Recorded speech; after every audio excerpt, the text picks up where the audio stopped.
Então, gente, essa é a parte 2, falando sobre a minha experiência em ter lido o livro do autor Ulysses Campbell, sobre o livro de Susanna von Richthofen.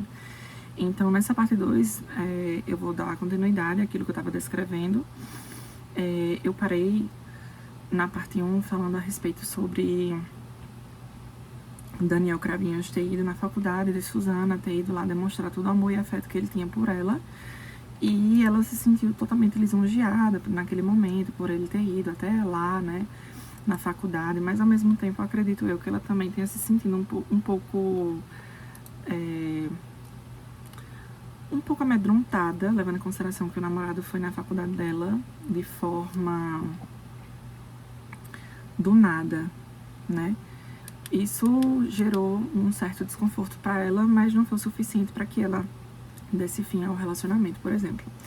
Então, diante disso, o relacionamento deles só era mais tendencioso cada vez mais a se desenvolver, a ficar de forma mais fluida, e ainda eles dois se mantendo ali de forma escondida, né? E Susanna, ela recebia uma mesada tão alta dos pais, que ela passou a comprar carro para Daniel Cravinhos, ela passou a comprar um telefone novo para ele, colocar crédito no telefone dele, ela basicamente sustentava ele, mas ela fazia isso de uma forma proposital, porque nesse parâmetro, levando em consideração que ele era um menino de uma condição financeira inferior à dela, ela, quando pagava as contas para ele, ela se colocava num patamar de controle e superioridade, né? Ela se colocava num poder de controle sobre ele. Pelo menos é o que é descrito no livro do Ulysses. Então, ela até falava para Amanda, que é uma colega dela da faculdade, porque a Amanda chegava a perguntar, né? Poxa, como é que Daniel consegue tanta coisa, um celular novo, um carro novo, se Daniel não trabalha, se Daniel não estuda, como é que ele consegue tudo isso? E Susanna responde, sou eu que pago tudo, eu que compro tudo. E Susanna não só conseguia dinheiro através da mesada dela, mas porque ela tirava dinheiro ali do pai. Como é que ela tirava? Alguns anos atrás, o pai dela tinha sido assaltado, e durante esse assalto, o pai dela ficou totalmente traumatizado, porque os ladrões, né, fizeram com que o pai de Susanna fosse fazer retirada de várias quantias de dinheiro em vários bancos diferentes. E depois desse trauma que o pai de Susanna teve, ele acabou que guardando todo o dinheiro dentro de casa e não mais em bancos. Então, o dinheiro era completamente guardado dentro de casa, ao ponto dele sequer perder a noção do quantitativo de fato que ele tinha em cédula em casa, né? Levando em consideração que ele era um homem de um poder aquisitivo bom, e ele tinha sua profissão como engenheiro, né? E também tinha a sua mulher, Marícia, que era essa psiquiatra muito bem requisitada e muito bem desenvolvida profissionalmente, né? Marícia, ela vai ter uma desenvoltura muito grande ao longo dessa história de Susanna von Richthofen, né? Eu acredito que, dentro desse contexto, ela foi uma das pessoas que mais sofreu, e sofreu muito, né? Eu não sei se eu posso até mesmo falar sobre o detalhamento que está relacionado ao óbito dela, o processo de óbito. Não quero falar a palavra, porque eu não sei se cabe aqui na plataforma falar a palavra correta que cabe, né? Então, por isso que eu tô falando a palavra óbito. Então, dentro dessas circunstâncias, Susanna tirava várias quantias de dinheiro, né, de casa, porque ela sabia que os pais não tinham sequer noção, de repente, de quanto de dinheiro que tinha. E ela ganhava também a mesada dela, né? Então, eles tinham vários encontros de madrugada, ela com Andres é o irmão de Susanna, para quem não sabe. E diante dessa situação, Daniel começou a se incomodar. Ele começou a se incomodar muito, porque esse relacionamento era escondido. Não era um relacionamento normal, vamos dizer assim. Não era um relacionamento que tinha aprovação dos pais, né? E Marícia, juntamente com seu esposo, fizeram algumas viagens, né, especificamente em uma viagem específica, eles tinham costume, tanto Marícia como seu esposo, de realizarem as viagens de férias ou de avião, onde um ficava em outro avião, ou seja, um ia com um avião e o outro ia com outro avião. Por que eles faziam isso? Essas viagens que eles faziam eram separados em aviões diferentes, porque eles tinham medo de repente acontecer algum acidente e deixar os seus filhos totalmente órfãos, né? Então, era uma coisa que eles pensavam e acabava que eles viajavam em aviões diferentes. E dentre um desses períodos de férias, o pai de Susana finalmente perguntou se ela queria passar as férias em casa ou se queria viajar. Susana disse que não queria viajar, queria ficar em casa. Então, seu pai, juntamente com sua mãe, viajaram de avião. E foi nesses 30 dias que os dois viajaram que Susana aproveitou da oportunidade do esvaziamento da casa e chamou Daniel para ficar na casa dela, né? E lá, durante 30 dias, os dois se alimentaram muito desse amor fraternal, de ficarem juntos durante 30 dias, com Andreas também lá, muita droga, muita música, muitas festas, praticamente todos os dias. Christian também passou a frequentar a casa de Susana durante esse momento que os pais estavam fora de casa, e ficou esses 30 dias. E foram 30 dias memoráveis para Daniel e para Susana, né? Onde eles passaram 30 dias praticamente sem se esconder, sem precisar ficar se escondendo dos pais e tendo uma vida, teoricamente, de um casal comum, né? Tendo festas frequentes, drogas dentro de casa, tudo liberado. Era isso que, basicamente, os dois procuravam. Ter tudo liberado dentro de casa, poder fazer o que quer, na hora que quer e como quer.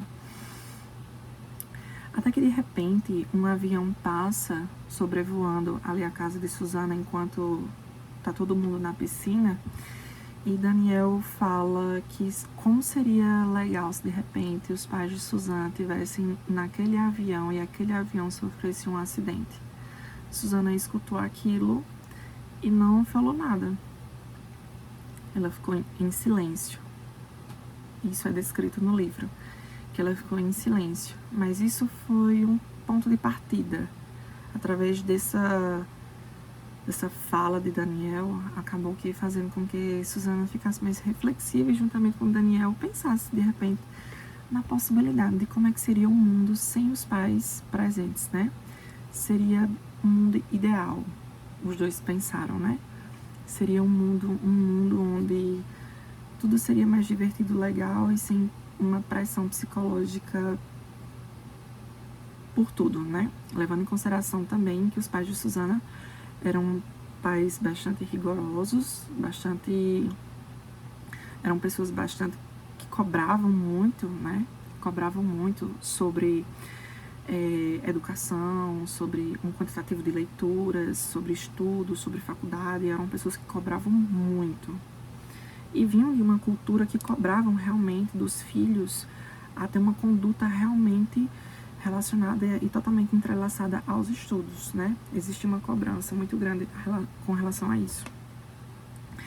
Então, diante desse fato, os dois despertaram na mente deles a reflexão de como seria legal o mundo sem os pais dela, né? Ela ficou sutilmente em silêncio, mas, né, diante da fala de Daniel, porém, aquilo dali foi um gatilho para que ela pensasse e ficasse um pouco mais reflexiva quanto a isso. Os dias foram se passando e aquele desenvolvimento, aquele pensamento, ele acabou se prolongando, né? Eles começaram a pensar se de repente, além deles não existissem, se eles simplesmente tivessem morrido. Susana começou a alimentar esse tipo de pensamento na cabeça de Daniel. E os dois começaram juntos a pensar numa estratégia para fazer com que os dois, o pai e a mãe de Susana, desaparecessem do mundo. E ali começou a idealização do cometimento do crime, né, que os dois acabaram fazendo.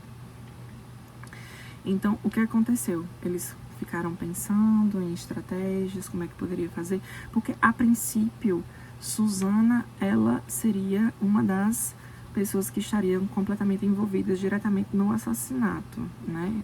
Ou seja, acho que vocês entenderam o que eu quis dizer, né? Ela iria realmente colocar a mão ali no serviço. Porém, em um determinado momento, Suzana, antes de realmente ficar pensando a respeito do crime propriamente dito, ela começou a tentar fazer com que houvesse o divórcio dos pais. Ela começou a querer colocar um contra o outro, falando que o pai estava colocando chifre na mãe, falando que tinha visto várias vezes o pai indo para um motel com uma suposta mulher mais nova do que a mãe. A mãe de Suzana, Marícia, até tinha uma grande amizade com uma das suas pacientes e relatava um certo desconforto, né, dessa demanda de Suzana e uma certa desconfiança. E tentar realmente entender se o pai de Suzana estava realmente colocando chifre nela. Por várias vezes, Suzana ficou tentando ficar colocando os pais um contra o outro, mas ela definitivamente não conseguiu. Não conseguiu causar o divórcio. Então, diante disso, a idealização de cometer ali o crime começou a ser mais prolongada.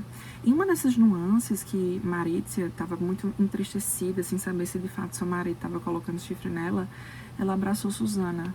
Ela abraçou Suzana forte, muito emotiva, muito emocionada. E no livro do Ulysses Campbell, fala que Suzana não era muito acostumada a receber esse tipo de afeto, de carinho. Ela não era adaptada, tanto que quando ela recebia algum tipo de abraço, ela não sabia bem o que fazer. Ela não sabia como reagir, ela se questionava quanto tempo geralmente demoraria um abraço, o que se faz, se retribui. Inclusive a Amanda, que era uma colega dela de faculdade, até abraçou ela uma vez, e Suzana se sentiu extremamente incomodada, porque ela simplesmente não sabia como reagir e lidar diante daquela demanda de um abraço, né? Então, diante dessa situação, quando Suzana recebeu esse abraço da mãe, ela ficou muito emotiva com a situação e falou para Daniel que ela estava completamente desistente da possibilidade de efetuar ali a desenvoltura do crime com a mãe, né? Então, Suzana, ela tinha desistido. Porém, Daniel, com muita raiva, porque sabia que dentro dessa situação, com a continuidade da vida dos pais de Suzana, o relacionamento dele iria enfrentar vários dilemas, basicamente por toda a vida. Daniel ficou fazendo a cabeça várias vezes de Suzana. Inclusive, ele até surgiu na casa dela de madrugada, ligou para ela, chorando várias vezes, dizendo que se Suzana não quisesse ficar com ele, não existia outra pessoa na vida dele, que ele iria cometer, ele iria bater o carro numa parede muito forte. E eu acho que vocês entenderam o que isso iria desenvolver, né, para ele. Ele, inclusive, apareceu com um corte muito profundo aqui no peito e ele trazia muito o aspecto de trazer a sugestão para Suzane que realmente ele, na verdade, era ele que não iria mais existir caso os pais não existissem. Então, diante disso, Suzana ficou assustada, né, com aquele tipo de situação acontecendo. Não era típico. E era o amor fraternal dela na época, né, que estava dizendo que iria simplesmente deixar de existir porque, de repente, o relacionamento deles estava enfrentando vários dilemas por conta dos pais. Ele chorava muito, chorava muito, chorava muito, dizia que os pais dela precisavam não existir mais no mundo, porque o relacionamento dos dois estava enfrentando vários problemas, até que os dois ficaram deitados, olhando para o céu, e mais uma vez começaram a repensar sobre a situação. Começaram a repensar sobre a possibilidade de repente, fazer com que os pais de Suzana não existissem, toda aquela situação ela não existisse, definitivamente, né? Os dois se livrassem. Então, Suzana começou a concordar novamente em fazer a desenvoltura ali de toda a estratégia que ela estava traçada a desenvolver com Daniel. Porém, ela estabeleceu na verdade, ela estabeleceu 2 tipos de critérios para Daniel. Ela estabeleceu para Daniel que ela não iria colocar a mão na massa, ou seja, e que a desenvoltura do crime teria que ser rápida, sem causar dor. Então, ela preconizou esse tipo de 2 coisas. Ela deixou bem claro que ela não iria colocar a mão na massa e que ela também não iria... e que ela queria muito, na verdade, que fosse uma coisa rápida, para que não desenvolvesse dor, né, nos pais. Então, especificamente nas proximidades do aniversário dela, ela estava muito determinada, juntamente com Daniel, até que Daniel percebeu que, na verdade, ele precisava de ajuda de uma outra pessoa. Ele precisava de ajuda de uma outra pessoa para contribuir na situação, né, que eles estavam planejando. Eu tô falando alguns termos para que vocês entendam, mas acho que vocês estão entendendo o que eu tô querendo dizer, né? É somente para não ter nenhum tipo de restrição, por exemplo, esse vídeo. Então, foi quando ele convidou o irmão dele, Christian Cravinhos, para participar desse momento. Então, Christian ficou abismado, não queria participar, inclusive ameaçou falar para Nádia, que era a mãe deles, o que é que Daniel estava querendo fazer. Daniel ficou com medo, então falou para Susana que eles não iriam mais fazer aquele tipo de situação, porque Christian tinha ameaçado de contar para a mãe, né? E diga-se de passagem, quem era Christian Cravinhos? Christian Cravinhos, na época, ele basicamente era uma pessoa que em um determinado momento morou só, depois começou a morar com a avó, depois voltou a morar com a mãe, gostava muito de rock, andava de moto, namorou inclusive uma mulher cujo qual ele teve um filho com essa mulher, que ele não assumiu o filho por muito tempo. Ele só tentou assumir o filho depois do crime, depois de toda uma situação, e nessa conjuntura toda de ele estar entrelaçado com o crime, já era tarde demais para de repente ele tentar ter um tipo de aproximação com o filho. E depois desse relacionamento que ele teve, né, com essa mulher cujo qual ele teve um filho, ele começou a se relacionar com uma outra menina, basicamente era uma adolescente, e foi essa adolescente que ele teve uma desenvoltura maior durante essa trajetória. Ele até acabou o relacionamento com essa adolescente, e quando ele foi preso, ele acabou desenvolvendo um relacionamento com outra mulher, né, cujo qual ele também tem um outro filho com essa outra mulher. Então, basicamente é isso. Christian Cravinhos, ele já era pai, né, pelo menos antes do crime ali, antes do crime, ele já era pai de uma pessoa. Depois do crime, quando ele já estava encarcerado, ele passou a ser pai de outra pessoa. Ou seja, ele tem 2 filhos, né? Poxa, ele estava encarcerado. Como foi que ele conseguiu ter um relacionamento com alguém? Eles trocavam cartas com várias pessoas. Trocavam cartas.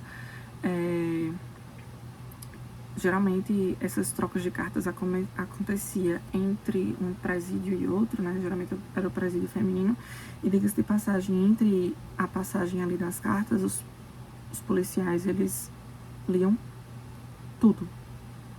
Dentro das cartas também era colocado um envelope com fotografias da pessoa que estava encaminhando as fotos. Era como se fosse um aplicativo, vamos dizer assim, um aplicativo de relacionamento. Eles utilizavam o recurso das cartas, colocavam fotografias da pessoa dentro e mensagens. Quem se interessasse, respondia. Quem não se interessasse pela pessoa, não respondia as mensagens. Diga-se de passagem, as cartas, elas demoravam muito para chegar nos remetentes, né? Então, demorava ali cerca de 3, 5 dias, mais ou menos, né? Porque existia todo o processo de fiscalização e trâmite, né? Porque os policiais iam ler as correspondências. Então, foi mais ou menos por essa nuance que Christian teve alguns desenvolvimentos ali com algumas mulheres, né? E diga-se de passagem também, Christian, ele ficou ali no sistema carcerário, mais uma vez, por ter tido um comprometimento ali, por infringir a lei, porque ele acabou que tendo ali um privilégio de uma saidinha quando você tem algum tipo, o presidiário, ele está prestes a conseguir terminar a sua pena em regime aberto, e ele começa a ter a saidinha, que essa saidinha geralmente acontece em datas comemorativas, tipo um carnaval, um Dia das Mães, coisas assim do tipo. E aí, quando ele estava tendo essa saidinha, ele acabou que infligindo a lei, porque essa saidinha era para ele entrar ali, ficar em torno ali da cidade que tinha sido determinado pelo juiz. Ele não podia sair e tinha um horário para poder sair de casa e um horário para poder ficar em casa. Então, Christian infringiu essa lei, né? Ele acabou que estando num bar, bebendo, inclusive, com um dos seus colegas que, enfim, era um maluco e até conhecido, inclusive. Saía pra namorar, enfim, de madrugada, e alguns policiais abordaram ele depois de um barraco que a ex-mulher dele viu, né? E prendeu ele de novo. Prendeu por estar infringindo aquilo que tinha sido determinado anteriormente para que ele tivesse horário de ida e de chegada, e por ter tentado subordinar os policiais. Ele tentou subordinar com cerca de 3 mil reais para que os policiais não denunciassem ele, né? Porque ele iria perder completamente o direito à saidinha e também todos os outros privilégios estavam prestes a vir. Então, essa basicamente é um contexto geral sobre Christian Cravinhos, né? Eu vou gravar uma parte 3 para não ficar tão extensa assim esses contos, tá certo? Então, eu encontro vocês na parte 3.